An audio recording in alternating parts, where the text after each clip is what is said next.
In the 8 years I lived at Bondi Beach, I loved the mix of people that you would see on your average Friday night. Surfers, city girls catching up in bars, blokes doing laps of the strip in their muscle cars, families of all faiths picnicking on the grass, tourists fresh off the bus from the airport feeling the sand between their toes, and Jewish locals walking quietly to shul. And it was sometimes rowdy, but it was usually civil. And it was the messy promise of multiculturalism and optimism that made me feel proud to be Australian. The horrific anti-Semitic attack on the 14th of December was an attempt to break that promise, to frighten and divide us.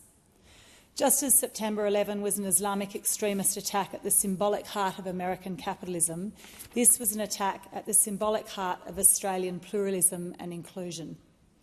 It was an unspeakable horror to target Jewish Australians on the first night of Hanukkah while celebrating the triumph of light over darkness.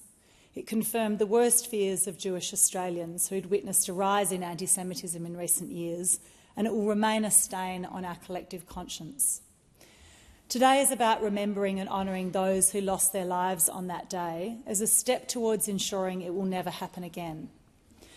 I would like to express deepest condolences from myself and my community of Curtin to the families, friends and communities of the 15 people who were killed that day.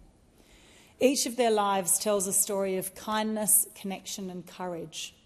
They were parents, grandparents, children, brothers and sisters, neighbours and friends who gave to their communities, who built lives here, who loved and who were loved. Today we speak their names and remember them. Boris and Sophia Gurman, married for 34 years, showed incredible bravery on the night, confronting, tackling and disarming one of the attackers, saving countless lives. Rabbi Eli Schlanger, who dedicated his life to community and family. He served as a rabbi for 18 years and was head of the Chabad mission in Bondi. Boris Tehelroyd, described by family as a warm, generous and deeply sociable man, someone who loved conversation, connection and helping others whenever he could. Reuven Morrison, whose daughter said everyone who knew him knew the incredible man that was just too big for this world. The light that he added, his absolute immense and endless generosity, his sense of humour.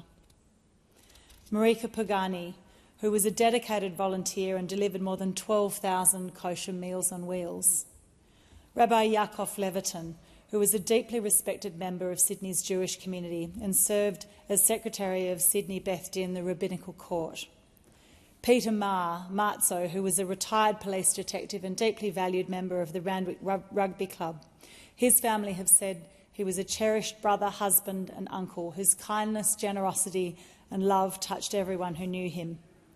Tibor Weizen was a beloved grandfather, husband and cherished member of the Bondi Chabad and Russian Jewish communities. He was killed while trying to shield a family friend. Alexander Kleitman endured the horrors of the Holocaust as a child. Alex was killed while courageously shielding his wife during the attack. Frenchman Dan Elkiam was beginning to build a future and a family in Australia. His family have said his smile could light up any room. He was pure joy, a beautiful and humble soul. Adam Smythe was a kind and generous father of 4 children, caught in the attack with his wife Katrina. Tanya Tretiak was a grandmother attending Hanukkah with her family. She spent her final moments shielding a child from gunfire, displaying unimaginable courage. 10-year-old Matilda, who was given the most Australian name her parents could think of after migrating from Ukraine. There is no greater tragedy than a life cut so drastically short. And Edith Brutman, who was described by her family as a woman of integrity who chose humanity every day. She met prejudice with principle and division with service. As we remember these 15 people, we cannot let those who seek to divide us and sow fear win. Instead, we honour the courage and care of so many that day, first responders and bystanders alike, and recognise the Australia we choose to be in these acts.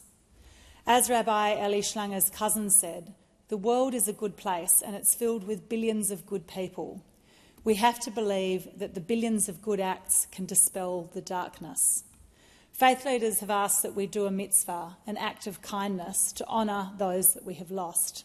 This act of light in the face of violence is a demonstration that, like Edith Brutman, we can and will choose humanity every day, and that we can overcome anti-Semitism and all hatred and division. May their memories be a blessing.